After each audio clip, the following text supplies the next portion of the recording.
The bus driver's condition stabilized after 2 hours of intensive treatment. Sarah had worked alongside Dr. Williams throughout the entire procedure, anticipating his needs and providing observations that proved crucial to the patient's care. When the man's eyes finally opened and he recognized where he was, Sarah felt a surge of satisfaction unlike anything she had experienced in her professional life. "Thank you," the driver whispered to Sarah as they prepared to transfer him to the intensive care unit. "The nurses told me you saved my life." Sarah smiled and squeezed his hand gently. "We all saved your life. That's what we do here." As the immediate crisis began to wind down, Sarah realized that every patient from the bus accident had been successfully treated and stabilized. Dorothy Chen had been reunited with her husband, who had been transferred from Memorial Hospital once his minor injuries were treated. The teenager with the compound fracture was in surgery, with an excellent prognosis for full recovery. The cardiac patients were stable and resting comfortably. Dr. Williams approached Sarah as she finished updating the last patient chart. His expression was serious, but there was something different in his eyes, a respect that hadn't been there before the emergency began. "Sarah, I need to talk with you," he said, leading her to a quiet corner of the trauma bay. "What happened here today was extraordinary. You stepped up in a way that I've never seen before in my 20 years of emergency medicine." Sarah felt herself blushing, still not entirely comfortable with being the center of attention. "I just did what needed to be done. Everyone was working so hard, and there were so many patients." "No," Dr. Williams interrupted gently. "What you did went far beyond just helping out. You diagnosed conditions, performed complex procedures, and coordinated care for multiple critical patients. You did the work of a senior emergency medical professional, not a support staff member." As they talked, Jake and Maria joined them, both looking exhausted but grateful. Maria spoke first, her voice filled with genuine admiration. "Sarah, I don't know how we would have handled today without you. When I saw you take charge with Dorothy and then move on to help the teenager, I realized that you had been learning everything while the rest of us thought you were just organizing supplies." Jake nodded in agreement. "That advice you gave me about checking oxygen levels saved my patient from serious complications. You saw things that I missed because I was too stressed to think clearly. You kept all of us functioning when we were falling apart." Sarah looked at her colleagues, people she had admired and learned from for 2 years, and realized that they now saw her as an equal, not just as support staff. The quiet observer who had started the day had been replaced by a confident medical professional who had earned their respect through action under pressure. Dr. Williams continued, "I want to recommend you for the Emergency Medical Technician Training Program. With your experience and the skills you demonstrated today, you could complete the certification in half the normal time. We need people like you on our team, not just as support, but as full members of the emergency response staff." The offer was everything Sarah had secretly dreamed of, but never thought possible. She had watched EMTs work for years, wondering if she could ever be capable of doing their job. Today had proven that she already possessed many of the skills and all of the dedication required. Over the following weeks, Sarah began her formal training while continuing to work in the emergency department. Her colleagues and instructors were amazed by her rapid progress through the coursework and practical exercises. Knowledge that typically took months to acquire seemed to come naturally to her, built on the foundation of careful observation and hands-on experience.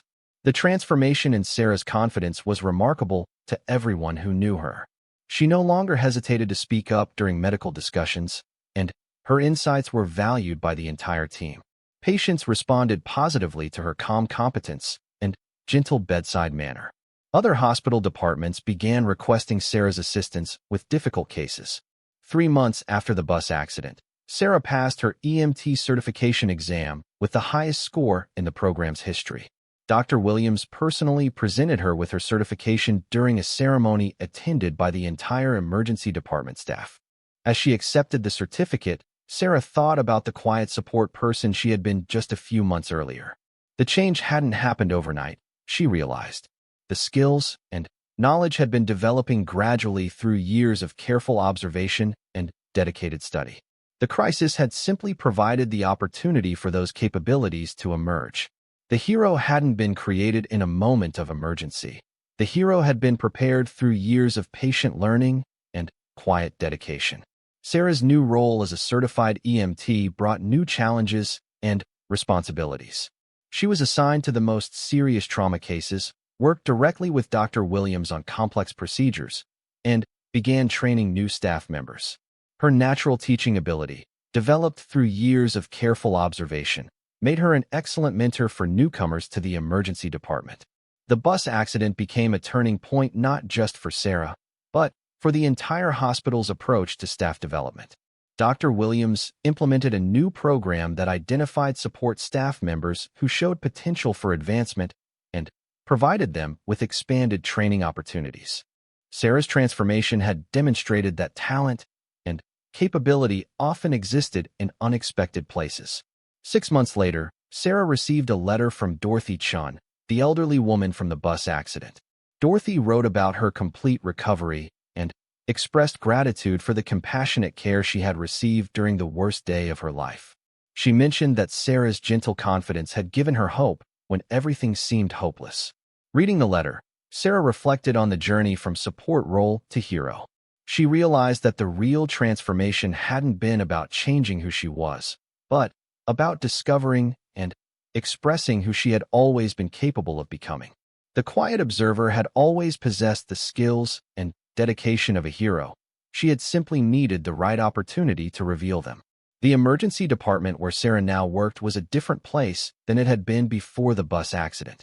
The team functioned with greater cohesion, supported each other more effectively, and approached crises with confidence based on their shared experience of overcoming seemingly impossible challenges. Sarah still arrived 30 minutes early for her shifts, but now she spent that time reviewing patient charts and preparing for the day's challenges rather than just organizing supplies. She still paid careful attention to details and anticipated her colleagues' needs, but now she did so as a full partner in providing life-saving care rather than as background support. The transformation from support role to hero had been complete, but Sarah understood that being a hero wasn't about dramatic moments or recognition from others. Being a hero was about being ready when people needed help, having the skills to make a difference, and finding the courage to step forward when it mattered most. On quiet days in the emergency department, Sarah sometimes thought about that Tuesday morning in March when everything changed. She remembered the fear and uncertainty she had felt as the crisis unfolded, and the moment when she decided to step forward instead of staying in the background. That decision had revealed not just her medical capabilities, but her capacity for leadership, courage, and compassion under pressure. The support role that had once seemed limiting had actually been the perfect preparation for heroism. Through years of careful observation and dedicated learning, Sarah had developed the knowledge and skills necessary to save lives when the moment demanded action. When the crisis came, she was ready, not because she had suddenly become someone different, but because she had finally discovered who she had always been capable of being. Sarah's hands moved with unexpected steadiness as she approached the elderly woman who had been calling for her husband. Maria looked up gratefully as Sarah knelt beside the stretcher, her voice gentle but clear as she spoke to the patient. "Ma'am, my name is Sarah, and I'm going to take care of you. Can you tell me your name?" she asked, while simultaneously checking the woman's pulse and examining the head wound that was still bleeding slowly. Dorothy Chun," the woman replied weakly. "Please, where's my husband?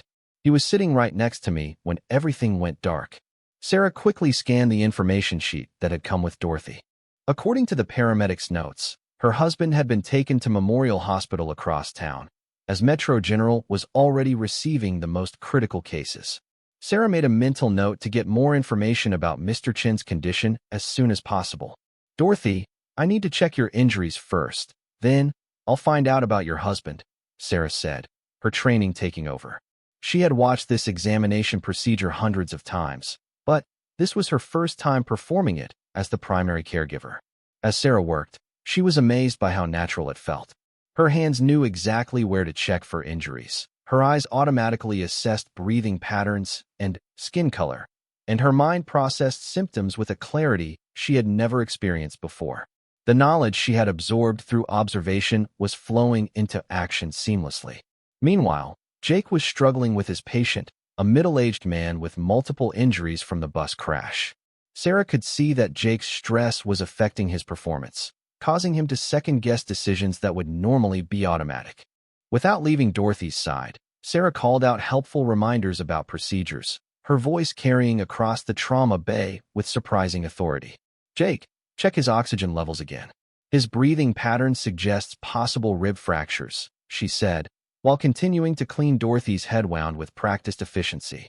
Jake looked over, surprised by the confident tone in Sarah's voice, but followed her suggestion. The oxygen readings confirmed what Sarah had observed from across the room. Jake's grateful nod gave Sarah a boost of confidence that she hadn't expected. Dr. Williams rushed past, heading to the next incoming ambulance, but he paused long enough to see Sarah working with Dorothy. His eyebrows raised slightly in surprise, but he didn't interrupt. Sarah was clearly handling the situation competently, and he needed every capable person he could get. The next challenge came when Dorothy suddenly became dizzy and disoriented. Sarah recognized the signs of a possible concussion immediately and began the appropriate neurological assessment. She checked Dorothy's pupil response, tested her reflexes, and asked questions designed to evaluate cognitive function. Each step followed the exact protocol she had memorized, but now they felt like second nature rather than memorized procedures. "Dorothy, can you tell me what day of the week it is?" Sarah asked while checking the patient's blood pressure. I'm not sure. Monday? We were coming back from the casino, but I can't remember." Dorothy's confusion was evident, and Sarah documented the symptoms carefully. While managing Dorothy's care, Sarah noticed that Maria was falling behind with her patients. One of them, a teenage boy with a leg injury, was becoming increasingly anxious, and his family members were demanding immediate attention from the medical staff. The situation was escalating toward chaos. Sarah made a decision that surprised even herself. She called over to one of the hospital volunteers who had arrived to help with the emergency. "Mrs. Patterson, can you sit with Dorothy for a moment? Talk to her about her husband, and keep her calm while I help with the other patients," Sarah instructed, her voice carrying the authority she had never known she possessed. Sarah moved quickly to the teenage patient, introducing herself to the worried parents with a calm professionalism that seemed to come from nowhere. The boy had a compound fracture in his lower leg, visible bone fragments that made his mother gasp in horror when she saw them. "I know this looks scary, but compound fractures like this heal very well with proper treatment," Sarah explained to the family while examining the injury. "Your son is going to be fine, but I need to stabilize this fracture and get him ready for surgery." Her words had an immediate calming effect on the family. Sarah realized that her natural tendency toward detailed observation had given her extensive knowledge about injury outcomes and treatment success rates. She could provide reassurance based on real medical knowledge rather than empty comfort. As Sarah worked to immobilize the boy's leg, she found herself coordinating the care of multiple patients simultaneously. She directed the volunteer to monitor Dorothy's vital signs, guided Jake through a complex procedure on his patient, and provided clear updates to Dr. Williams about each case as he moved between trauma bays. The fourth ambulance arrived carrying the bus driver, who was unconscious with severe head trauma. Dr. Williams immediately took charge of that case, but he was clearly stretched to his limits. Sarah finished securing the teenager's leg fracture and moved to assist with the driver's care. "What do you see, Sarah?" Dr. Williams asked as they worked together, testing her diagnostic skills. Sarah examined the unconscious man carefully, noting the pattern of his injuries and the circumstances of the accident. Possible traumatic brain injury based on the impact pattern and duration of unconsciousness. His left pupil is slightly dilated, and there's bruising behind his left ear that suggests temporal bone fracture, she reported. Dr. Williams nodded approvingly. Sarah's assessment was accurate and delivered with the confidence of an experienced professional. He began ordering tests based on her observations, treating her input as he would that of a qualified colleague. The emergency department was still chaotic, but Sarah noticed that the chaos was becoming more organized. Patients were being assessed and treated efficiently, families were receiving clear information about their loved ones, and the medical team was working together with renewed coordination. Sarah moved between patients, providing care that ranged from basic first aid to complex medical procedures. She sutured Dorothy's head wound with steady hands, administered pain medication to the teenager, and assisted Dr. Williams with the bus driver's neurological evaluation. Each task built her confidence and revealed capabilities she had never known she possessed. When the fifth ambulance arrived, carrying two elderly passengers with cardiac symptoms, Sarah was ready. She took charge of one patient while Maria handled the other, working with an efficiency that amazed her colleagues. The quiet support person who had arrived for work that morning was gone, replaced by a confident medical professional who seemed to thrive under pressure. As Sarah monitored her cardiac patient's heart rhythm, she reflected on the transformation that had occurred in just a few hours. The skills had been there all along, developed through careful observation and dedicated study. What she had needed was the opportunity and the necessity to step forward and use them. The emergency was far from over, but Sarah now knew that she could handle whatever came next. The support role that had seemed so limiting had actually been the perfect preparation for this moment. She had learned by watching, absorbed knowledge through careful attention, and developed judgment through quiet observation. Dr. Williams caught her eye as they worked side by side on the bus driver's treatment. His expression showed respect and recognition that hadn't been there before. Sarah had proven herself when it mattered most, and everyone in the trauma bay could see the difference.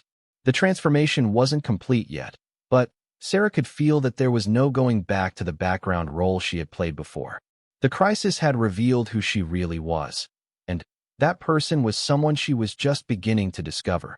Sarah Martinez had always been the quiet one in the emergency response team at Metro General Hospital. While her colleagues rushed through the halls with confidence, she preferred staying in the background, organizing supplies, and updating patient records. Her supervisor, Dr. Williams, often praised her attention to detail, but Sarah never felt like she was making a real difference. The morning of March 15th started like any other Tuesday.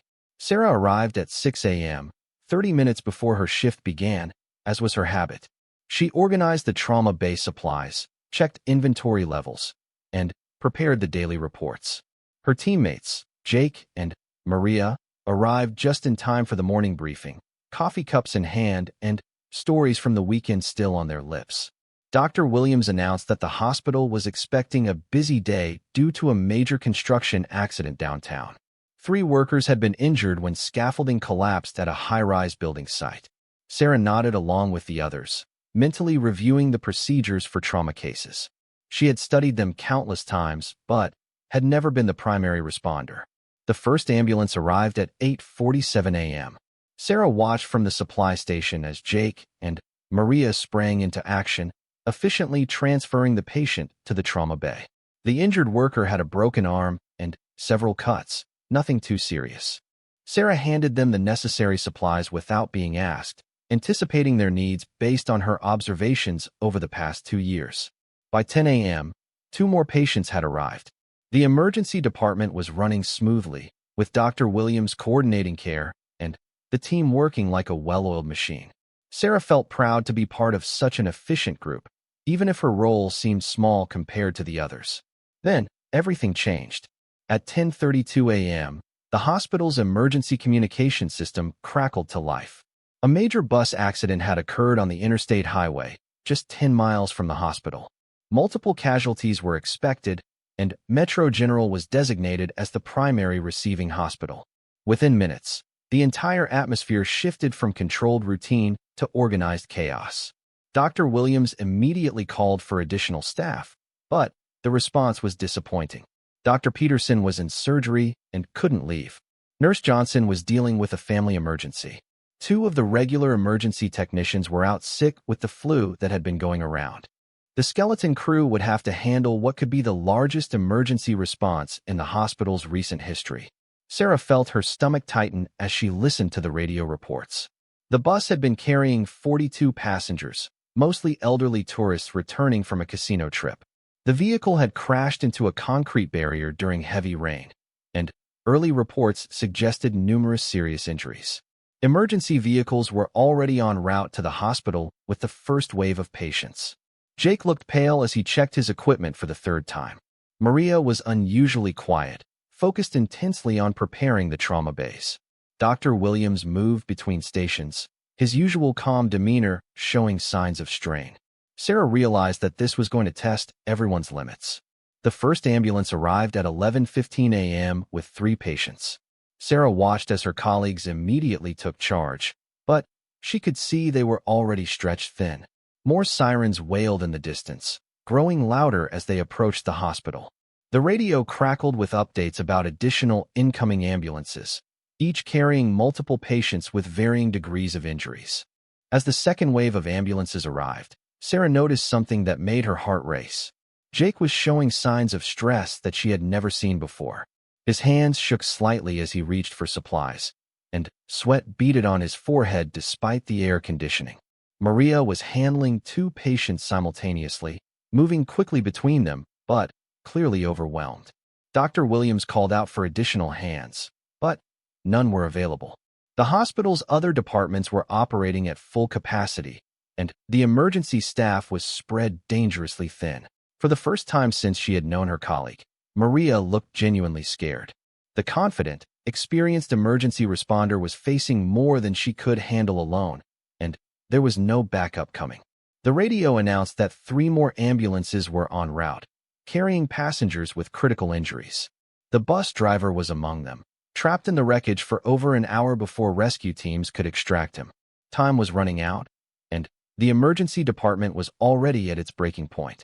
Sarah looked around the chaotic scene and realized that everything she had learned, all the procedures she had memorized, and all the skills she had developed in the background were about to be put to the ultimate test. The quiet support person who had always preferred to stay invisible was about to face a moment that would change everything. Dr. Williams caught her eye from across the trauma bay. His expression was urgent, almost desperate. She could see him calculating resources, counting staff members, and realizing the same thing she was beginning to understand. There weren't enough people to handle what was coming, and every available person would need to step up beyond their comfort zone. The elderly woman on the stretcher cried out again, and Sarah saw Maria torn between patients, unable to give either one the attention they deserved. Jake was working on a man with chest injuries, but his movements were becoming less coordinated as stress took its toll. The carefully organized emergency response system was starting to crack under pressure. Sarah felt something shift inside her as she watched the unfolding crisis. All those months of staying in the background, of watching and learning, had prepared her for this moment in ways she hadn't realized. She knew every procedure, every piece of equipment, and every protocol because she had been paying attention when others thought she was just organizing supplies. The sound of approaching sirens grew louder, and Sarah knew that the next few minutes would determine whether Metro General Hospital could handle its greatest challenge. The support role she had played for so long was about to transform into something much more significant. Everything she had learned in the shadows was about to be put to the test in the bright lights of the emergency room. As she stood there, watching her colleagues struggle with the overwhelming situation, Sarah felt a calm determination settle over her. The quiet observer was about to become something she had never imagined she could be. The crisis demanding more from everyone, and she was ready to discover what she was truly capable of when it mattered most. The next ambulance pulled into the bay, its red lights flashing against the hospital windows. Sarah took a deep breath and stepped forward, ready to find out who she really was when everything was on the line.